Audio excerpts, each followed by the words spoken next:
Hey guys, welcome back to Vinceville Custom. So today I'm sharing with you this fantastic 4-thing garage kit produced by Hungry Hulks and sculpted by Sheridan Doose. Now I did a kit review on this and I finally finished painting this up. I absolutely love the statue. There's so much detail in it.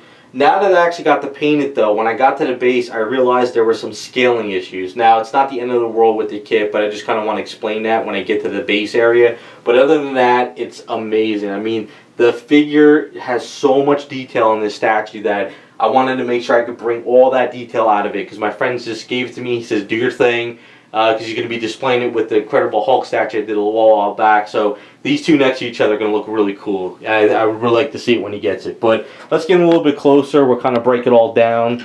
You know, these garage kits are just getting better and better, especially when Onish does them.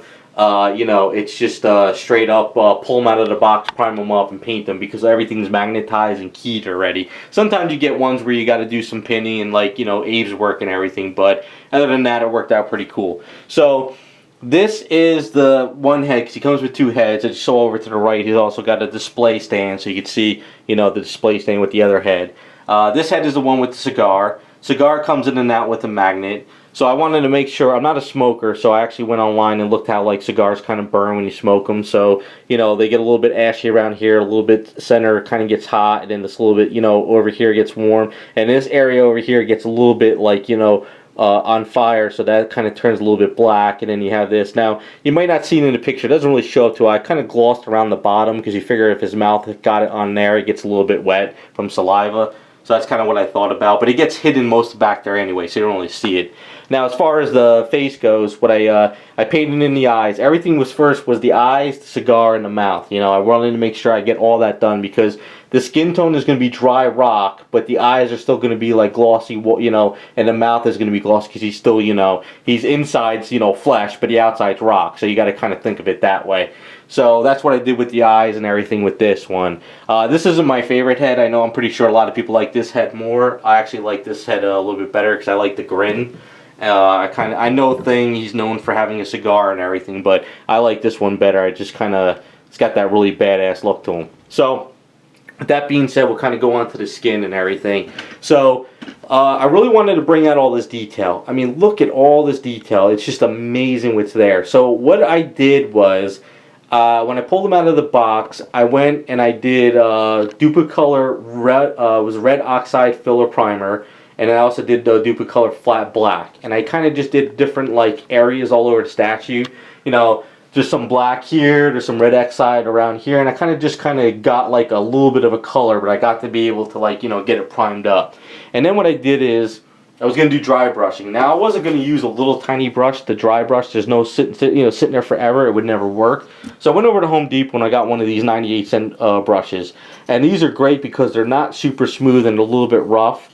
And when you do some dry brushing, you can really get all over the statue and you could go all over. So I did a lot of layering because the thing is a mustard yellow. And you want to bring out that mustard yellow. You don't want bright yellow, but you don't want like a brown. You got to kind of find that mustard look. So once I pretty much got all the dry brushing done and everything was looking good, I started going in with some washes. I used Garage Kit Colors Transparency Leather. I used their Pale Flesh, and I think I had something else. It might have been I forgot the other color in there, but as you can see, there's a lot of different colors. As you can see, I did a lot of washing where I let the water, you know, the transparency go into the cracks. I also did it with my airbrush, because you figure if this is kind of like a muscle area, we got some shading under there. And then, you know, you got some shading and stuff a little bit around in here as well, between the hands. And then you got some shading kind of like underneath this, which would be, I guess, a muscle area here, and then around in the back. So I wanted to make sure you can see a lot of different colors in there, because I looked on, you know, online, and a lot of Thing artworks would have like a mustard yellow, and they would have some kind of like orange and stuff, you know, kind of like a shading in the comics. I kind of wanted to follow that as much as possible. Now, as far as the shorts go, you know, you figure, of course, this is how I think when I'm painting it. These got to be some really crazy, like Mr. Fantastic made these shorts, because if he was just wearing spandex, you know, walking with his rocks between his legs would just tear up the spandex. But you figure this is some kind of, like, you know, special, you know, Fantastic Four uniform. So I did I mixed up a color of a blue. I did some dark shading of blue. I misted some pearls into it, and I flattened it. So you got to kind of think of it as like some kind of special, you know, outfit. And then what I did is the belt. It's kind of like, you know, a darker blue. I did black around there with the 4, and I glossed up just the circle 4 area. As far as the back goes, you can kind of see what I did is, it's kind of almost the same color of the belt, but what I did is I did some very light dry brushing like it's worn, because I figure back here it's kind of like a stretchiness more, and maybe these are the rocks kind of like poking out of it, so I did a little bit of dry brushing back there just to make it a little bit worn. So as far as the base goes, I'll tell how I painted it up, and then I'll explain to why I think it's a little bit off. As far as the water goes, I wanted to make it look like water. I didn't want to just completely gloss it blue because it would look weird, and I didn't want to make it look just like not really like bluish, just kind of white, you know. So what I did is I did some transparency blues here, a little bit more, and then I kind of did some little bit of lines of blues. But when I gloss coated it with the duplicolor car paint, it just glossed the hell out of it, and it made it look like, you know, water. It's a little bit darker here, and then as water comes up, it's spread, and it looks a little bit more white. And I'm thinking like of the comic book too. That's how they would kind of draw the water, kind of splashing. Because I remember the days I used to read a lot of the, I liked Hydro Man and Spider-Man, so I like to read those, and I like how they kind of color the water there too, so I was just thinking like that. As far as the hydrant goes, I was thinking, you know, old New York hydrants are going to be really worn, so I had a can of duplicolor fire hydrant red for cars, and I painted it all red, and then what I did is I did a lot of black washing, I did a lot of metal wash, dry brushing on it. I had some Citadel bronze, and I did like a little bit of bronze in there too, because you figure that would be like the rust. So you can see it's like all really worn, and it's just like it's an old New York fire hydrant, and it looks like, you know, maybe it's been painted so many damn times, but the paint's flaking off, and it's kind of also was hit, so you figure the metal's kind of showing. So that's kind of the idea with that. As far as the base goes, this is kind of where I start to lose, you know, the whole idea. This is off. Now, if any one of us was to stand on a manhole cover, both our feet would kind of be like right about here. We would be able to go down into the manhole cover. His thing is supposed to be really big. I would assume that 1 foot would cover his manhole. So I would think the manhole cover should be about this big on the street. You know, it should be about that big, and 1 foot should be covered, because he's not going to be able to go down a manhole cover. And the other thing too is the curb. If he's standing next to a curb and he's almost Hulk size, or at least a little bit shorter than the Hulk, you figure the street corner, you know, the curb is going to be way smaller. This is kind of like close to being almost my scale. You know, it's kind of like it's almost too big, you know. And the other thing too is the fire hydrant. I actually walked down to my street because I was a little weird. I was like, basically, is this off, or am I just kind of not really thinking? I went up to a fire hydrant down the street, and I'm only like 5'6". So the fire hydrant comes up to about like right here on me, you know. So if thing is big, the fire hydrant should be like maybe this big, you know. It should come up to maybe bottom of his calf muscle or something. So I understand the base. It's a great story. I love the idea, but I think just the scaling is a little bit off. That's the only thing about the kit. But we'll kind of finish up with the paint work though. What I did is for the manhole cover though, I did some like, you know, old manhole covers, you know, it's kind of like rusty, it's got kind of like, you know, stains all over it, it's got some dry brushing of where the cars would run over it, so that was the whole idea with that.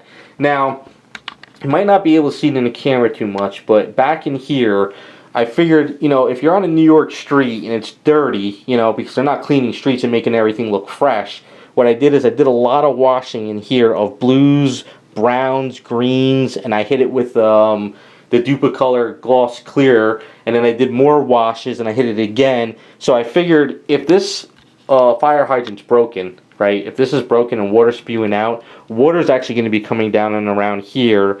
It's going to come to here, right, and then it's going to leak into the fire hydrant here. I mean, it's going to leak into the manhole cover. So I did a lot of glossing of, like, which would be water's kind of like leaking this way. It's cracked and it's going down into the sewer. So that's the whole idea back there. Now, it might be hard to see it in the camera, but that's kind of my thought process of the whole thing.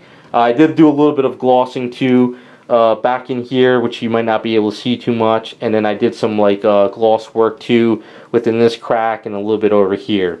So the whole idea was to make this look like a street, make this look like a curb, and then everything's just dirty and scummy looking, you know, from all the oils from the cars and, you know, rain and all that stuff. So that was my thought process there. But like I said, Sheridan did an amazing job. They produced an amazing statue, and I just think the base is just a little bit, scaling's a little bit off.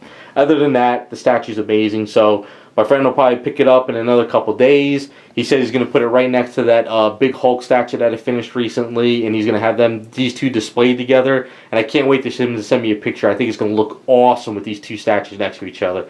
But there you go. That is the Hungry Hulk's Thing statue sculpted by Sheridan Doose. Like I said, I had a lot of fun. It's a nice change of pace for painting. Hopefully you guys like the way it came out. Hopefully you guys understand my whole thought process on the base too. I'm not bashing the statue, just saying that it's a little bit off. It's just kind of just not really in scale as far as I see it. But other than that, it's a great garage kit. I think like if anyone was actually get this and they've never painted a statue, even though it's big, it's a good beginner kit because it's the thing. It's just dry brushing and getting that mustard look and then detailing it up.